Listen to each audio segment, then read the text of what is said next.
فصل فی المکروهات او د څه مکروهات باره بیان چې اودس په کومې شی سره مکروه کیږي.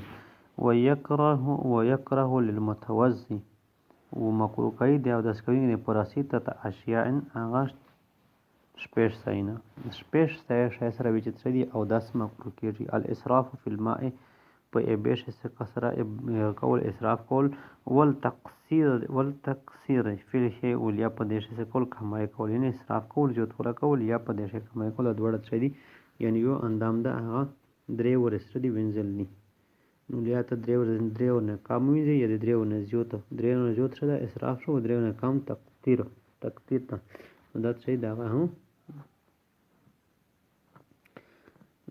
دې سره اودس مکروه کیږي. وضرب الوجه به او هغه مخ ته یبې ورویستل یا مخ په یبې سره واله پلیش واله دا ځینې خلک څه کوي یبه مخ ته څه کوي ورواندې دغه څه.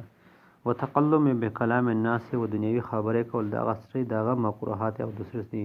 والاستناعة بغیر من غیر عذر او بغیر د څه عذر نه د بل چا امداد وغوښتل په اودس شي. وتسلیس المسح بماء جدید و درې ورې په نوي یبې سره څه کول هغه مسح کول، یعنی تکرار د مسح کول چې کوم دي دغه یا په نوي یبې سره دغه یا چې کوم دي دغه یا او د څه په مکروهات شي دي نو په دې سره اودس ماتېږي. نو شپږ شیونه دي چې هغې سره اودس کېږي د اودس مکروهات سره دي.